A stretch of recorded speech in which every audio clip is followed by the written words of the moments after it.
I'm Joy, JJWalsh in Hiroshima, and today I have the pleasure of talking with James Hollow in Tokyo. Thanks so much for joining, James. You're welcome. Thank you so much for having me back, Joy. It's a real pleasure. Oh, TGIF, it's Friday morning, really early. Thank you so much for making the time. You guys have a really big event next Saturday. Do you want to tell us a little bit about it? Can I? Right off Yes, the yes. sure, I'd love to. Last year I came on and spoke about our SJ2 sustainability report, and really thrilled to announce we've just released our SJ3, which is looking at the trends around engagement with sustainability in Japan. And we're having a symposium event next Saturday, the 30th, to celebrate that and to bring together lots of the contributors who we interviewed for it, and invite guests to come and be part of a symposium to talk about these themes. If any of yeah, what a lineup of speakers. I'm so grateful and lucky to have this sort of level of thought leadership contributing to our work and joining us for the event. So if you come, it's at Nihonbashi in Tokyo, and if you come, you'll listen to those speakers. You can take part in workshops and panel discussions, and we'll be talking about the theme of the path to regenerative business. With obviously a lot of our work is focused on understanding how Japanese people, kind of as consumers, have been engaging with sustainability through the brands that they choose, through the lifestyle choices that they're making. We've definitely continued with that, and we're going to keep doing that as a longitudinal study, something we can track year on year. But this year, we really dived into the role of people as employees as well, and the relationship with their company, and how they as employees actually can be part of a sustainable transition. Yeah. So yeah, it's really exciting. Yeah, it's amazing. And we've talked on the show before about your other annual reports. It's amazing work that you're doing. Fabric, your company, you are CEO of Fabric. It is a very sustainability focused consultancy, and it's very data driven. And you guys are doing that data collection to really understand how consumers think about sustainable brands. Is that right? Yeah, thanks, Joy. That's correct. So Fabric is a strategic design and sustainability consultancy. So we sustainability is definitely a specialism of ours. But we're applying a strategic design method to everything that we do. And strategic design really starts with understanding the problem space or the opportunity space that you're working within. And we really put a focus on the human experience in that, so a human-centered design approach. And by doing that, you sort of put yourself in the position of the consumers or the employees, and really try and understand what it looks like from their point of view. And often some of the things which maybe look strange or hard to understand, when you see it from their point of view, actually you can understand why, for instance, they're not adopting certain behaviors, or why they've sort of choosing some things and not others. So we do have a very research focused approach, and obviously data is really important in that. I'd also just think, stories are really important too. So not that we make them up, but we synthesize all of the research from data, from the interviews that we do, and then turn those into narratives that help explain what's really going on. And those narratives are really important, because they help, that's how ideas get adopted, understood, and popularized. So that sort of whole thing is part of what Fabric does. But yeah, and it's great to have this chance again to share some of the data and the stories coming out of our work in this year. Yeah, we're going to dive right into some of the key topics in this year, and Cool. how it's progressing and changing over the last 3 years, because you've been doing it since 2021. This is Yeah, it's the crazy, right? third year. My goodness, it Time must take flies. most of the year planning and carrying out the research. Oh my God. Luckily, some of it is we just rolling over, because we want to keep the consistency to track the changes kind of rigorously. But yeah, we have done a lot of new work, and I think one of the things we found coming out of last year was that this 2021 was basically the baseline. So where's Japan at when it comes to sustainability? And there's this kind of profile of the population against levels of consciousness towards sustainability. And most people we found to be at a low level, essentially. And by that we mean that in their day-to-day interactions with brands, when they go to the supermarket and choose brands, when they're online shopping, but also in their lifestyle habits as well, they're not thinking that much about sustainability, or those values are not coming into their decision making. But we also found people at the other end who are really engaged with sustainability, who think about it a lot, and maybe pretty much all of their brand choices, a lot of their lifestyle is around reducing their impact and maybe trying to have more of a positive impact through the choices that they're making. And so what we've been trying to do is essentially track the shift towards that sort of society where we've got to get to, essentially, is where more and more people are thinking in that way. So the what we found, I think, last year is that with that second study compared to the baseline, is that steadily Japanese people are moving towards higher levels of consciousness. But the kind of pace of change is in the sort of, like, let's say, under 5% per year. So it's not something that's probably fast enough for Japan, for instance, to hit its own transition goals. And so we asked the question, well, what would it take? For the Japanese population to be able to move faster? And to answer that, you kind of get into what are the barriers that people are facing.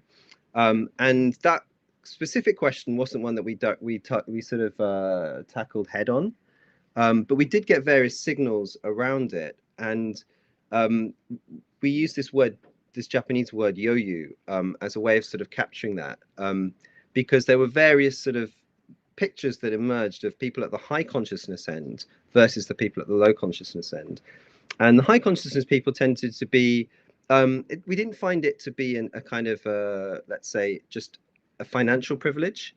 There was some slight sort of bias towards higher income, but it was really quite small and not really sort of one that would statistically you'd call, determinative.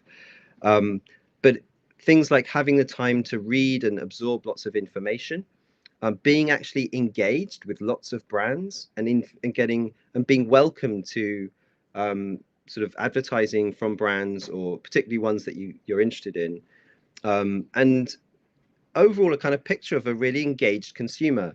And that's kind of was slightly surprising, because in the West, and I think particularly, let's say, North America and Europe, that sort of really we imagine the sort of Greta Thunberg, Gen Z activist mindset driving sustainable transitions, and whether that's true or not, it's really isn't true in Japan. The people who are engaging most with sustainable propositions are actually really engaged consumers who are not rejecting capitalism, they're not rejecting consumerism, they're fully engaged with it. And so I guess people who've been studying Japanese society may not be so surprised that the transition is likely to be one in Japan where people are moving together with each other, but also with big companies and with the institutions and governments towards this future, rather than it being this kind of disruptive change with new startups coming in and challenging the status quo. We will see some of that, but it's not going to be that kind of disruptive, activist-driven transition. So that's something that we also wanted to validate with this year's work, and also understand, so what are those barriers. 60, I think, if you get up the graph that shows that sort of population curve, the number of people in that low group is coming down every year, and it's going towards sort of like 58% in the low group now, with most of the rest in the higher consciousness ends. But that's still the majority of the population are sort of basically not that switched on to sustainability in their daily life.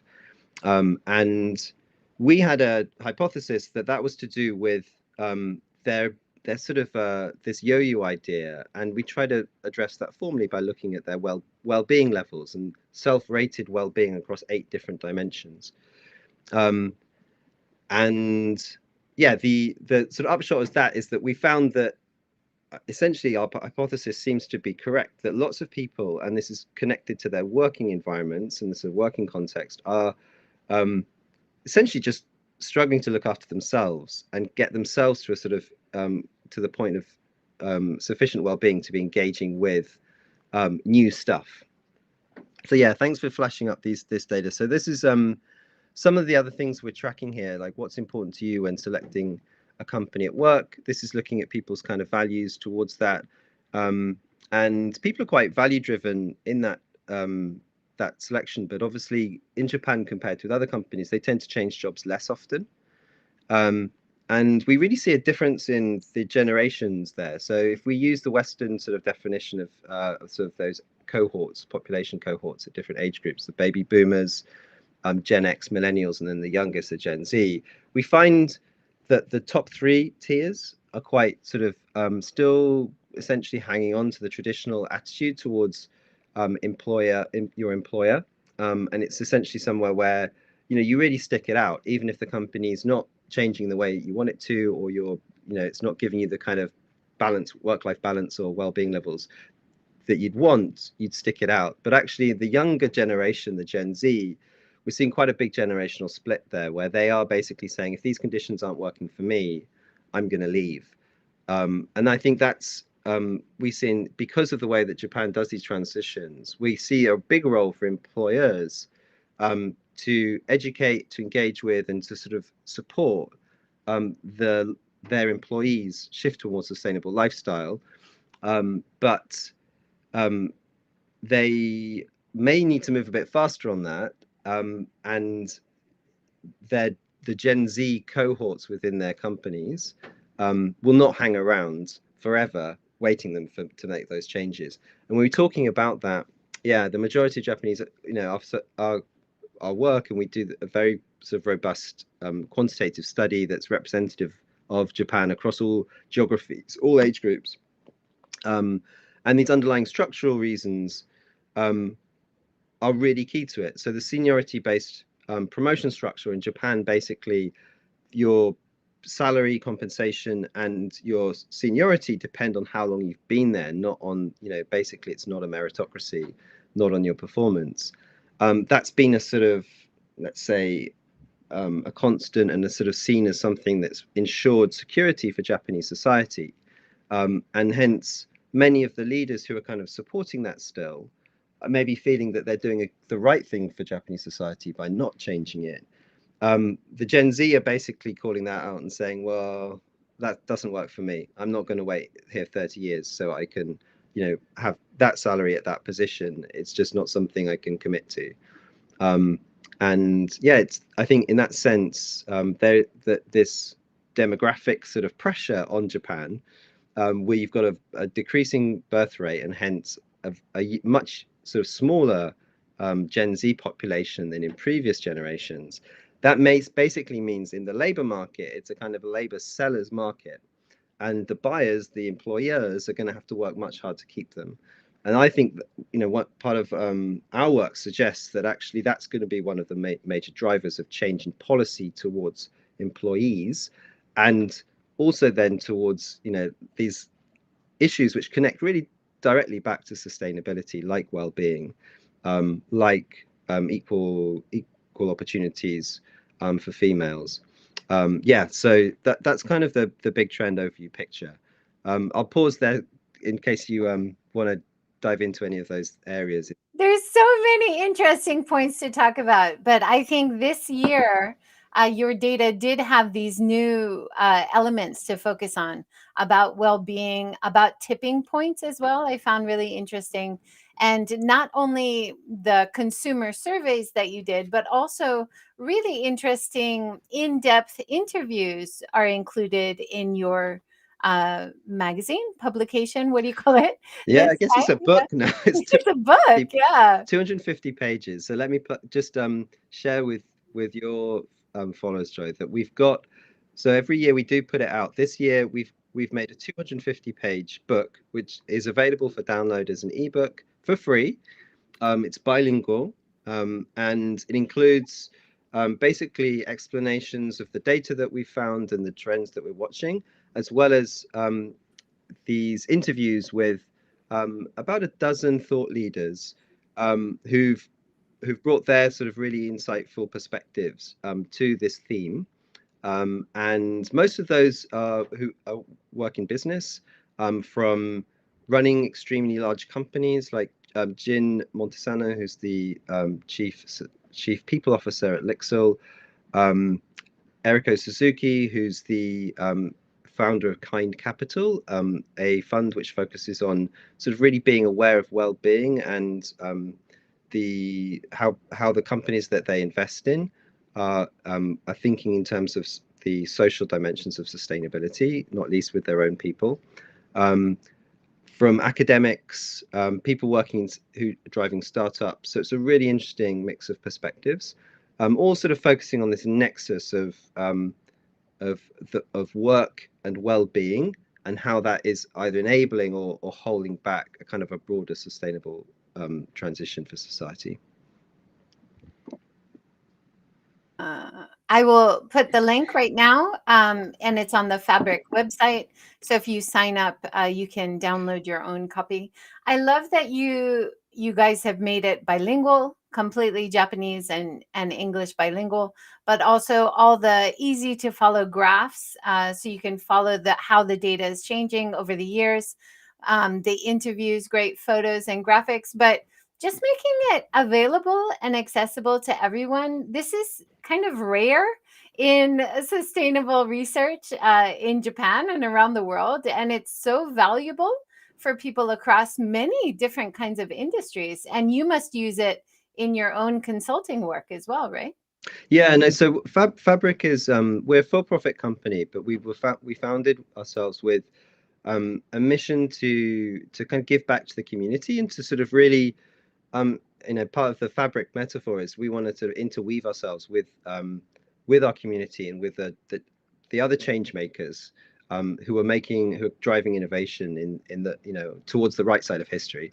And we basically committed to doing this study and for making all of the data and the results public, so that other people in our community and any change maker who's trying to get something going in an organization could have the data to back up their case and say, well, this is the reality. Whatever you may have sort of heard through rumors, this is actually what's going on.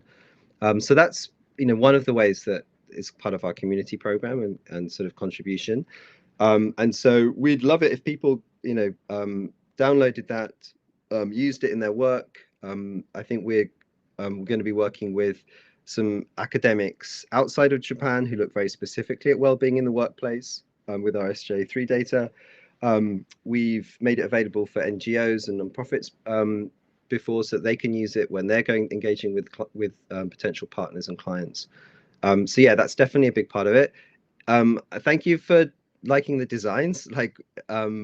Obviously, we really pride ourselves on the quality of the communication. It's super important because basically dry stuff isn't as compelling and doesn't drive the imagination. So our visual designers and strategists who've written it and made the graphs, visualizations really interesting. Yeah, I'm very grateful to you guys. Thanks everyone. I get to talk about it, but they've done all the hard work to make it such a beautiful and compelling piece of communication. So we're really proud of that. There is going to be a physical copy. We've been working with Okawa printers in Japan who actually have a zero carbon printing service. So without any of the guilt of a 250-page book, you will be able to get hold of a hard copy, and anyone who buys a ticket to the event on the 30th will get one as part of the kind of event pack as complimentary. So yeah, we're proud of that too. It's going to be hopefully a really inspiring artifact for people to have around them in their places of work and creativity. Yeah, it's awesome. It's really an important legacy that you are doing at Fabric. It's kind of how I think about this talk show too, right? It's always going to be there for people to access as a part of history where we are when we're talking about sustainability right now in Japan. And I think you're really doing that with your work with Fabric and collecting data and consulting and sharing it with the public as well. So thank you so much for your team and you, James, for all the work you're thanks. doing. You're gonna get me teary here.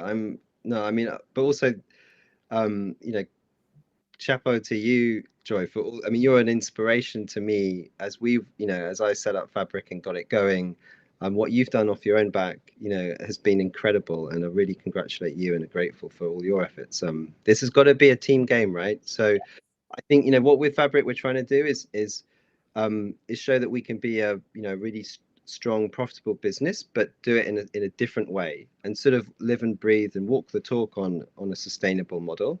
And so we're always trying out new stuff. Like in our office, we have a worm composting system in our office, that's obviously reducing our sort of our waste, but also helping our team and any guests we have come in get familiar with the idea of recycling nutrients back into soil, and using that to grow new stuff. We have zero plastic station, like a hub, a refill station where you can bring in reusable, basically kind of containers and fill up with shampoo, body wash, detergents, so that you can remove plastic from that area of your life. And basically, we're trying lots of different things to encourage a more sustainable lifestyle, and kind of weaving that into the experience of being part of our team and community. So you've been. That's awesome. You're walking the walk. You're Well, we not just try to. talking the talk. I love it. We try to. We've got some good questions coming in as well, I think, Yeah, guys. yeah. We want to give a shout out to Real World Japan. Thanks for your comments on YouTube. Talking about the legacy of Hiroshima business style. Now, in your report, you do talk about Sampo Yoshi and Yayoi. Sorry, I'm saying it wrong. But the idea of well-being, feeling of well-being, but also the hierarchy and the dissatisfaction that a lot of young people are feeling for the seniority, like you talked about before. So, talking about it dating back to World War II, Yeah.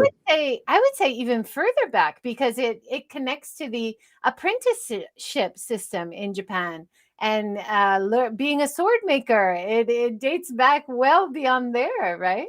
Yeah, no, thanks very much, Real Japan. I think you might be more clued up than me on this. What one of our interviewees told us was that system dates back to the pre-war, sort of the military nationalist era in the sort of 20s and 30s, when they were basically looking at what does a militarized society look like, and particularly with the sort of the progression of male military careers, and had to sort of map how many children they need to be supporting at the age of by 35 versus 45, and then sort of basically map that to income, and created this hierarchical system that was then basically projected from the military back onto civil society and business. And that system was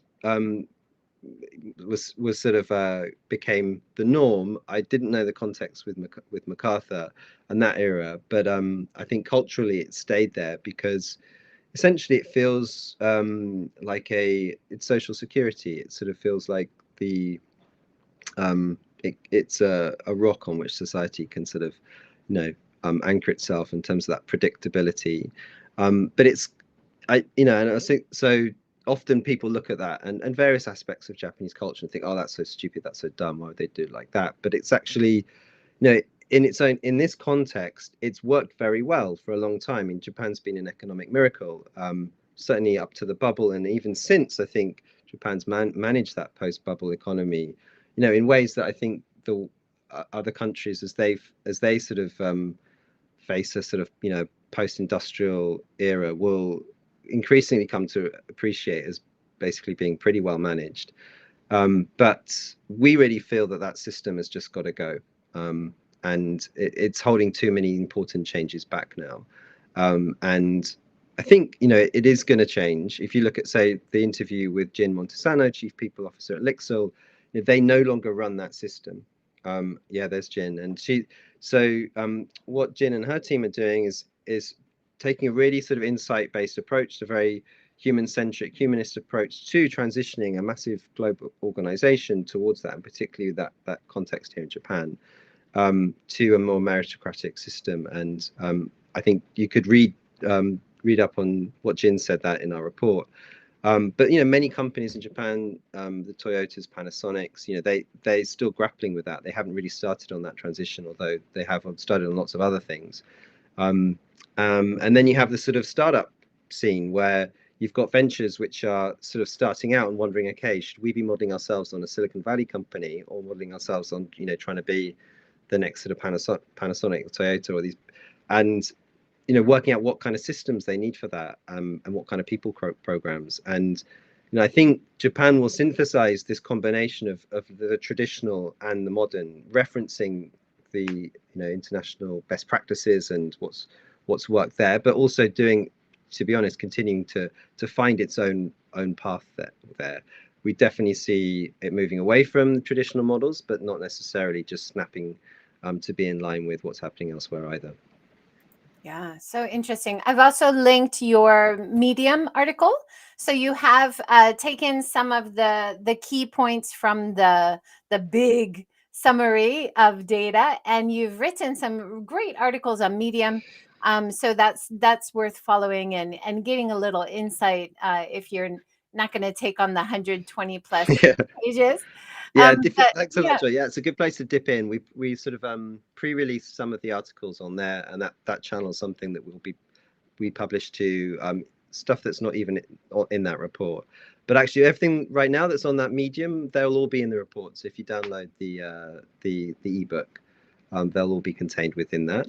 But yeah, please do follow us on Medium as well, and LinkedIn and Instagram. We're active too, as well as Twitter. Awesome. And before we move on too much, I think one of the key indicators or key takeaways from your report was about how younger generations are really concerned with gender equality in Japan. And this is a huge issue in Japan still. The latest government is all completely 100% men, the manal, and this hasn't happened since 2001. But James, when you do the report, when you have your event, we notice people who notice these things. We notice you're walking the walk and showing how gender equality, gender balance is really important. And thank you so much for that. We need more of it. Yeah, I mean, don't thank me. I mean, it's the brilliant thought leaders that we've lined up. You should be thanking. It's just a shame that, like you say, there's so many events happen where they just essentially stick with the old guy networks, and they're not representing a completely balanced perspective from that. And that has been, that does really need to change at all levels. I mean, if you look at, there's a couple of we look every year, look at this, people's understanding, essentially their literacy with the SDGs. I don't know if you've got that to hand, but yeah, there we go. So if you look at Japan's top 5 issues, as according to the UN SDGs indices, you've got so this is from the middle at the top is number 1. That's sort of life underwater. Action on climate change is number 2, which is good alignment because they're also in the top 5 kind of priorities or top, for Japan as a nation. If you look at gender equality, number 5, it's down there in 13th place. Now, when I say 13th place, that means when we ask Japanese people, which of these concepts do you associate with the term sustainability, or jizokan in Japanese, without referencing SDGs or anything, this is what they say. They basically 35%, and you could look at this and think, well, only 35.7% associate life underwater or action on climate, 35% with sustainability. But that's because this is a new kind of cultural import. Japan's been aware of sustainability issues for a long time. I mean, the whole issue of depopulation in rural Japan, that's a sustainability issue. It just hasn't been called that word. And so the SDGs, that framing and this definition for this globalized framing of sustainability is a new thing, and it's come in, and Japan's still catching up. Now, obviously, government, this is SDGs is a national sort of set of a goals framework for countries, but companies have also jumped on it. But actually, they need all of society, because this is how Japan works, to kind of come along with it. And so to some extent, everyone needs to be aware of this, the reasons behind it, what it connects to. And so this sort of literacy and engagement with this is actually a really important factor. And the great news is that it's growing like quite quickly. So if you look at that plus 11, 12, 13%, we're seeing a really strong growth year on year of the number of people who associate these concepts with this idea of sustainability. We think that's through, at last, the work of the media, the wide shows covering this, people may be hearing about it through work. So this is really good. But to your point on gender equality, only 25% of people really link that to sustainability. And so that's going to take a lot more work. And even so, when you split this between men and women, something like, I think 20% of men link it, and then only 20% of women. So for a lot of the population, including the female population, these two issues are not seen as sort of like level, or they maybe don't see a gender equality issue in Japanese society. There was also, when we look at that by gender, when you look at that by generation, when you've got those 4 generations, we see a sort of a more environmental bias at the higher age range, where they're sort of looking more at climate change being existential risk, that taking action is really important. And that's also true of the younger generations, but number one of their concerns is actually equitable pay, not across gender, but just like for themselves, like having for their incomes to be essentially fair in the context of society.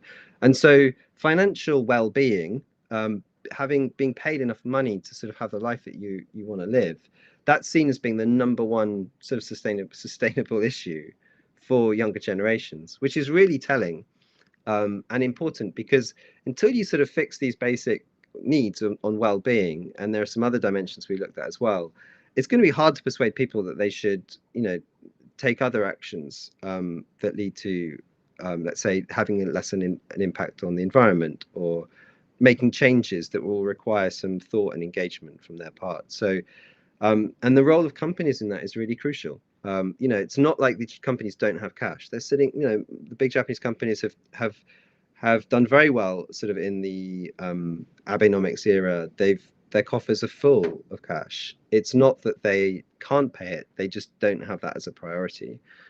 So hopefully our work will contribute that to actually, if you want to have happy, productive, creative, imaginative employees, imagining a new future for company, society, and their own lives, you're going to actually have to meet some of their more basic needs, like paying them a bit more, but also really enabling them to feel a greater sense of emotional security, to feel, even as females or as other marginalized minorities, really embraced and accepted. And then you get into the whole DEI space, which is again another area where Japanese companies, some companies do a very good job on this in Japan. It definitely is an increasingly important issue.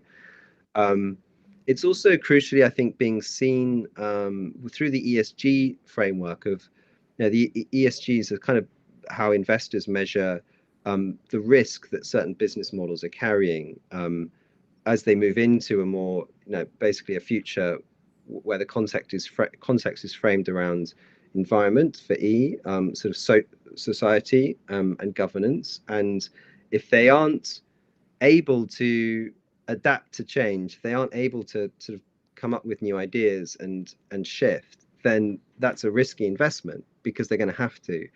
And there's very robust work that shows that the more diverse points of view you have in an organization, and the better the well-being of that employee team, the more able they are to embrace change, to be creative, to come up with new solutions. And so investors, particularly outside Japan, are starting to see that S score and DEI in particular as kind of a proxy for ability to innovate. And you could, so that's a really significant thing, because you could kind of, diversity is a bit of you can almost do that by numbers, but actually in terms of culture, in order to get everyone feeling like they belong there, and hence emotionally safe to be able to actually engage collaboratively, creatively in innovation and drive positive change, not just for sustainable agendas, but just actually to to create new growth and to find new areas of sort of shared value with your customers that can drive competitive advantage. These things require that employee base to be in a good place, and to be able to work collaboratively with others. So that's really dependent on the feeling of inclusion. Some companies now include DEIB, belonging, the sense of belonging. And some investors, and I've spoken to them, met them, are looking at Japanese companies and thinking, okay, well, if they can't shift that, then I'm not going to bet on them to be able to sort of change.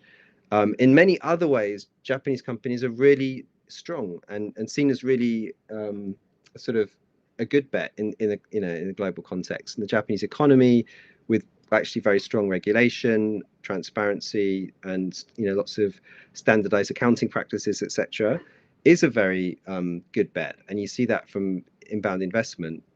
But in this area of human capital, that's an area where there's increasing focus, and hence that's one of the reasons we've been looking at this area in particular for our report, and we'll be talking more about it on the 30th. Yeah. Excellent. So many excellent points. Thanks, James. We've had some great comments. Darren is asking about how the government response has been in terms of sustainability. Real world Japan, of course, talking about the paradox. You have to lift prices to lift pay to take care of your staff. But let's touch on Darren's point, because I think that's one of the things when you do the question about whose responsibility is it?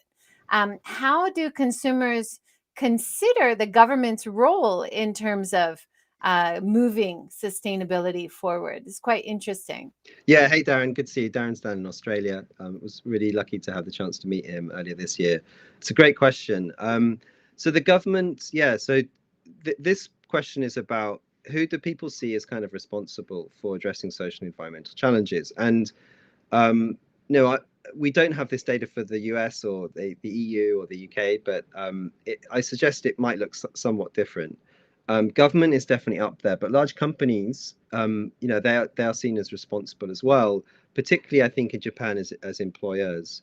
The media are also up there, and then global organizations and individual people. It's lower down, which I think is, I'm not sure how that would exactly be elsewhere, but I think traditionally foreign corporations, like say in the US, when there was a big plastic waste issue first in the 50s, they made it like the consumer's problem and said, okay, well, this is a recycling trash problem or a trash problem. Whereas I think Japanese are a little bit more sort of maybe realistic and thinking, well, like we're part of this isn't all about individuals. We're part of a kind of a system here, and we need essentially those with power and authority in this to drive that. And I think that is fair. And so this isn't going to be all about putting all of the sort of pressure on people as consumers or as employees, or like you've got to change your ways to solve this. That's not possible. As our study has shown, most of them are basically just struggling to sort of get along psychologically and financially, or that's how they feel. They don't feel like they've got lots of sort of spare capacity to jump on new stuff and engage with it.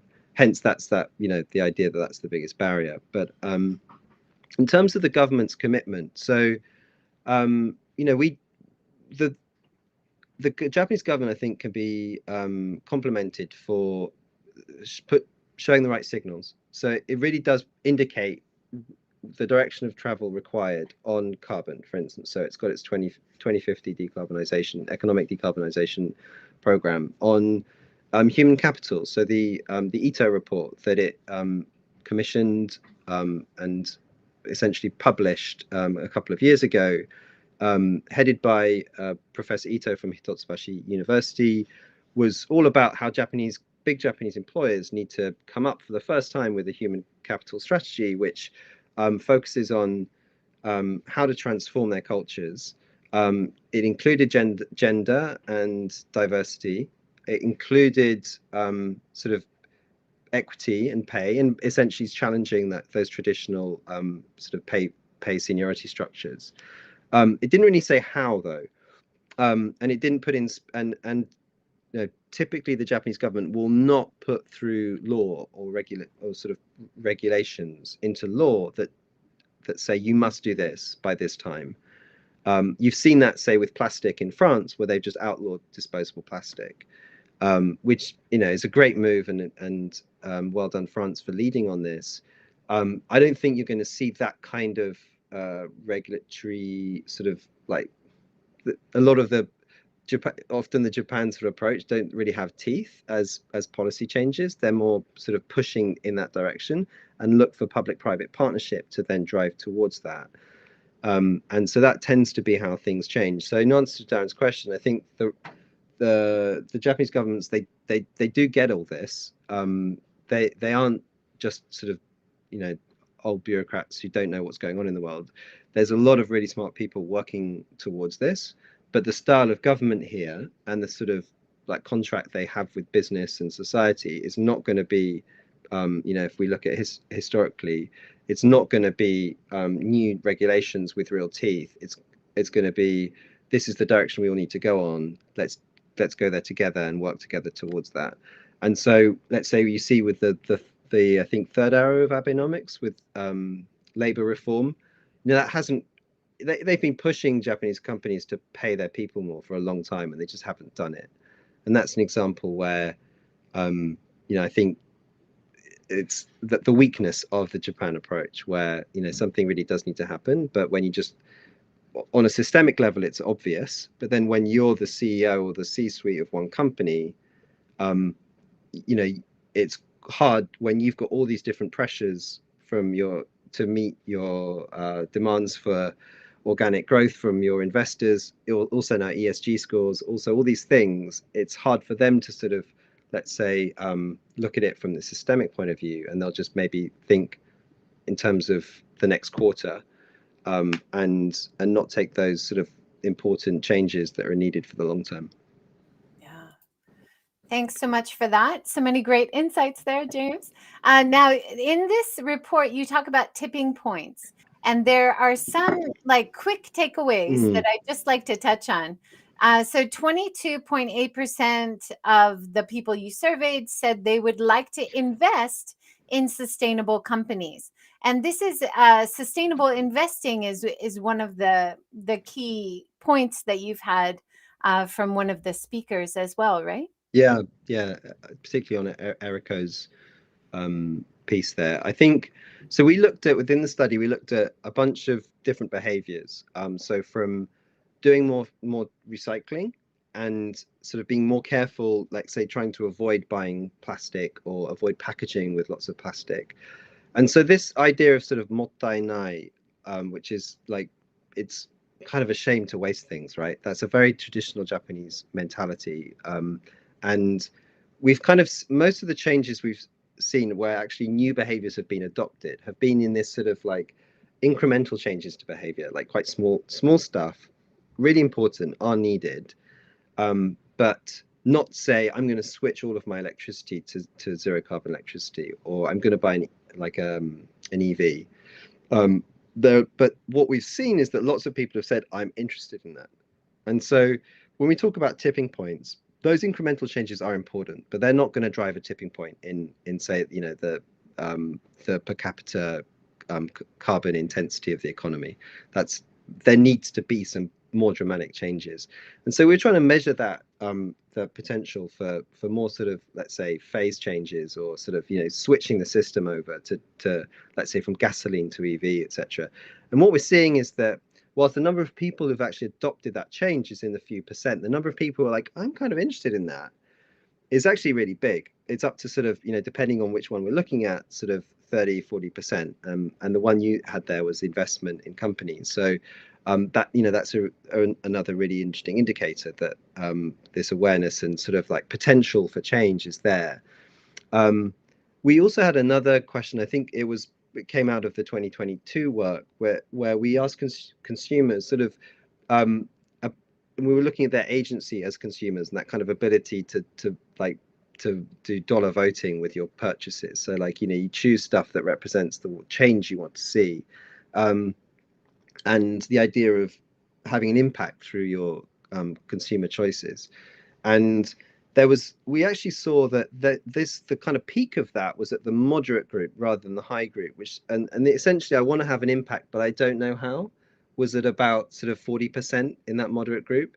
In the highest group, where they even more want to have an impact, right? They're all about trying to have an impact, but they already know how because they've done the research. They're in communities where they're being shared ideas and recommendations all the time. But that sort of actually peak of that, I want to have an impact, but I don't know how. It's kind of a sweet spot for brands and businesses to innovate, because it basically means, well, if you make it easy for me, if you give me a way of having a less of an impact or having a positive impact, I'm going to take that, as long as it's not too difficult, too, like mendokusai in Japanese, too sort of inconvenient and too expensive. I'll probably still reject it. But if you basically make it easy for me, like, I'm down. And so I think this is the challenge, and we get really excited about this as designers and business model designers and service and product designers. Like, it's an innovation challenge, it's a design challenge. Like, the potential in society to flip, really big categories over to much more sustainable practices and models is already there. But the majority are not saying, like, oh, I need this right now. They're sort of showing that, like, well, make it easy for me and I can make it happen. And Yeah. so I yeah, really am interested in this. The cost parity, the price parity is a really important concern, right? When you're making that change, the quality and the price, that's long been the case. I was in IKEA in Fukuoka, and they had their plant-based fair, and everything, all the main things were plant-based, vegan, vegetarian, instead of the usual meat things. And it was amazing to see, there were a few meat options, but everybody was choosing the plant-based option because it was new, because it was the same price as they were used to. It looked similar to what they were used to. So I think you're right, James. There's so much opportunity for companies to know that information and to make more sustainable options easily available, looks like the quality they're used to, those kinds of things, right? totally. Yeah, no, I mean, pr pricing is really hard to get at in a survey. I think, it's people infamously say, oh, I'll pay a green premium, I'll pay a sustainable premium in a survey, but then when push comes to shove in the supermarket or restaurant, it often doesn't happen. And for fair enough. But I think the things are changing.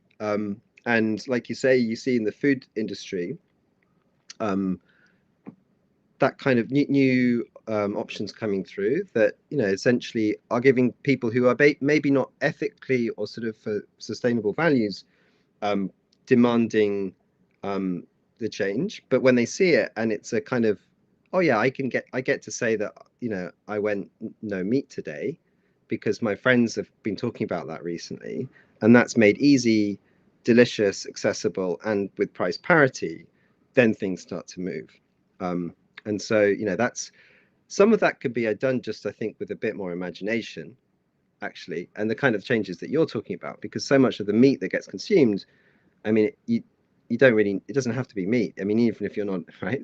But then there are other areas where, I mean, actually industrial change does need to happen. I mean, so we talk a lot about plastic waste in Japan.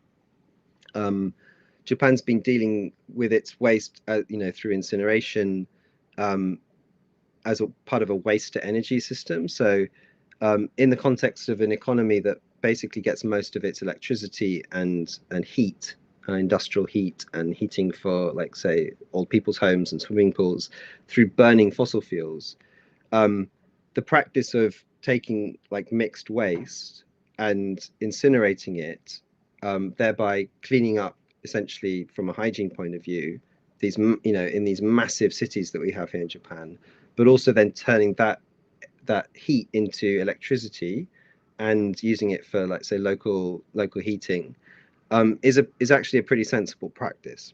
And it's actually this, if you look at the West, now big economies are sort of going over to that system. Um, but this is the thing you have then with Japan has a thermal recycling sort of policy, right, where the official numbers for recycling of PET bottles is really high, but that's because it includes thermal recycling, which is burning them. So these issues are complex, and so you're shaking your head, and it's, you know, it feels abhorrent to be doing that. But you know, if all of your electricity, or 90% of electricity, is coming from burning fossil fuels, then why not burn the plastic waste as well? Yeah. But when it's fed to the public as recycling and it's not really recycling, that's not transparent, that's not honest, that's not the system that we want. That's not For the sure. No, I'm down with environment, that. right? And it's not, I mean, to be honest, yeah, it's not really fed to the public. It's more about I think how it's perceived from outside, and how Japan sort of does its numbers for the external sort of frameworks. So But no, internally too, though, because we often do cleanups. We'll do monthly mm, cleanups on the beach, and I'll talk about how we pick up a lot of PET bottles, and they're not less than 18% are actually recycled into anything else. Most of them are burnt. And so many people on social media are like, I had no idea. no, Yeah. totally. And what needs to happen there? I mean, that's why my point was not that we should continue burning. My point was that you, the big the big systemic problem is that 90% of the energy still comes from burning fossil fuels. That really needs to change. PET, you know, PET plastic is a, you know, it's a beautiful substance. Like, this thing is like fossilized carbon. It's actually has incredible robust properties. And so, you know, in all the spectrum of plastics, PET is one that can be recycled. You know, I think you can turn a PET bottle into another PET bottle about 10 times before it gets too cloudy for it to be really. So you could look at that as you know, this is what Japanese systems trying to do, is like, well, we can just recycle PET bottles, and that's essentially a circular material in the same way that aluminium is for cans. Now, you could also say, well, why, you know, why do people be needing to buy PET bottles in the first place? You know, look at my Mizu and all the great work that they do, and just carry a my bottle and refill it. And because the water's super safe here, and that's a much better lifestyle solution.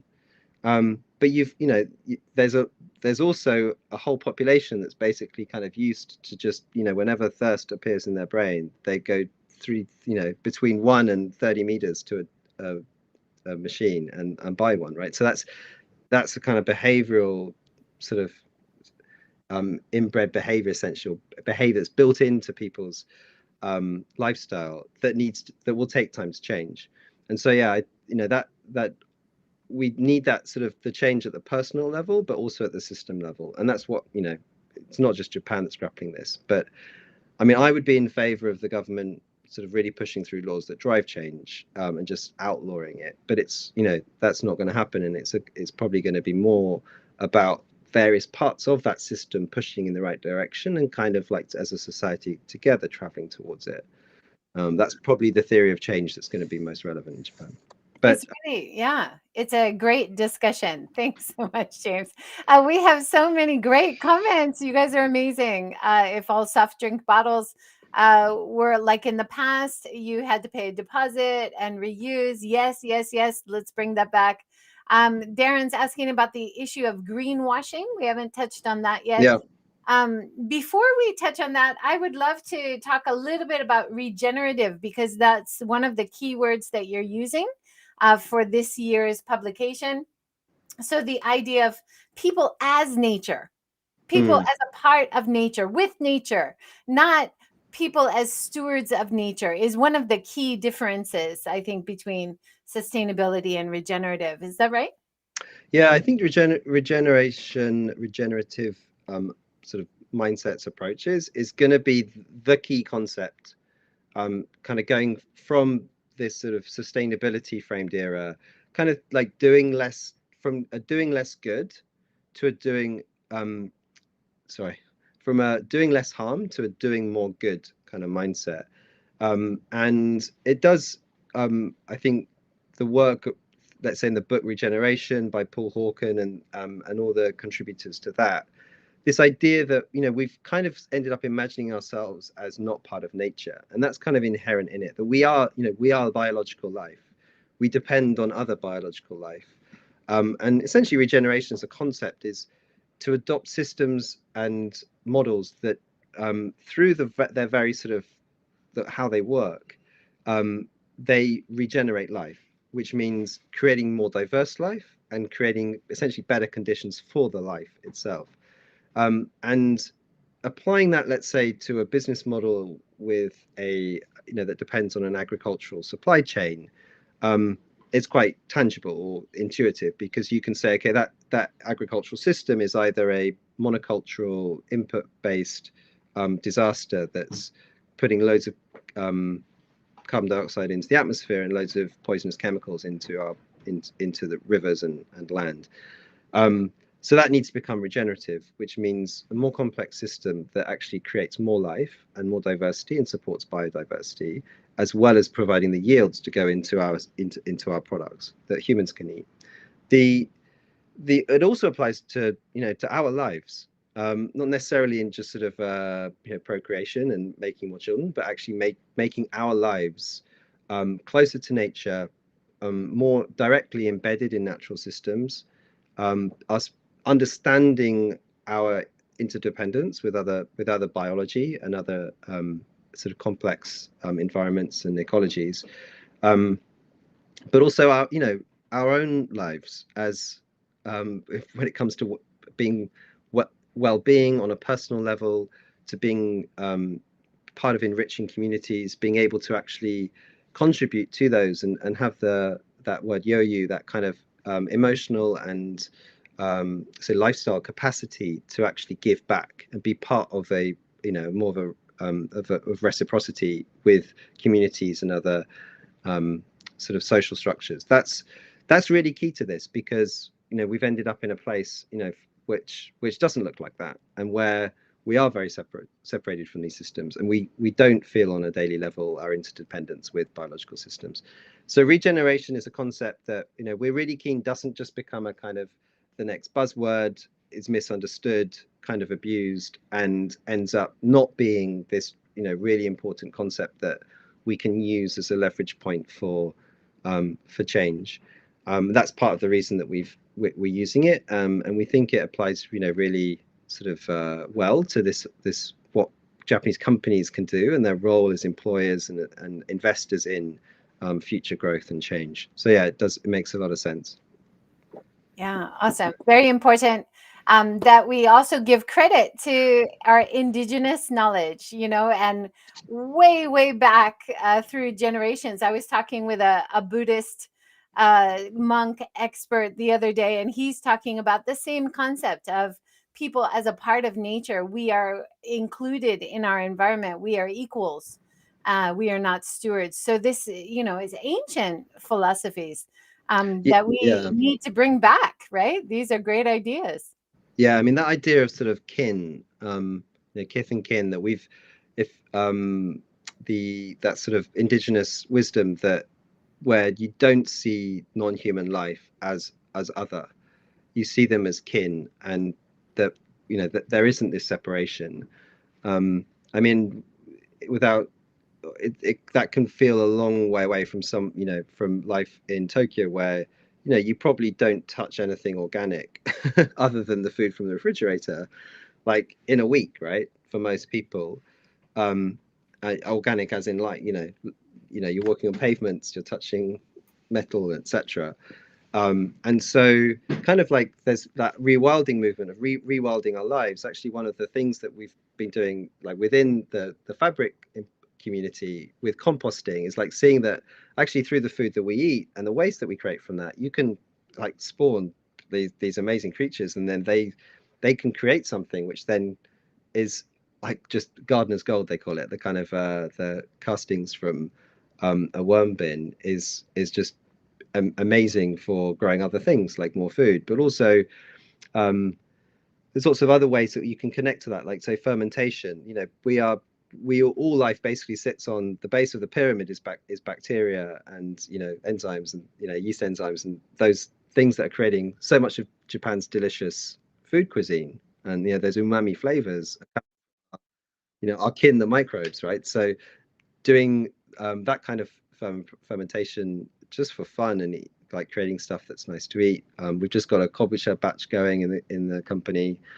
So these things are like I think that again, I'm leaning on so many the wisdom of so many great authors that I've read here. But that food, the idea of sharing food, making it together and sharing it together is sort of almost defining of the human species, the human condition, and that's one of the reasons that food became our focus for last year's one. Don't forget, you can download those ones from our website as well. That actually, food is an incredible opportunity for us to use our agency as consumers, but also sort of to reconnect. If we make the right decisions there with like local supply chains, human relationships with farmers that we've actually met, sort of using traditional practices, avoiding lots of packaging. That's the sort of and then sharing the food together and using it as a vehicle for community and shared knowledge. That's an incredible opportunity for the kind of change that's needed, and it can then kind of those same principles can roll over into other areas of our lives as well. So big. Yeah, as you can tell at Fabric, we're big into food and the importance of food at many levels. Well, I think it's key to everyone's happiness and well-being for sure. Thank you so much, James. That is our time. No way, that was so Yes, yes. We've talked to so many different topics inside your report. There's also so many amazing topics. So I've added the link to your website one more time. If you are free on the 30th, please make your way to that amazing symposium Fabric is organizing, and you can download your own copy with all the data that we've been talking about in this show from the link as well. Thank you so much, James. So just quickly about the event, it's at a place called Soil, appropriately enough. I don't think that's a coincidence. But you can't just wander down there. I'm afraid that it's quite in terms of a capacity, we do need you to go to the PeerTix links and sign up there in order to make sure that you can come. But we'd love to see you.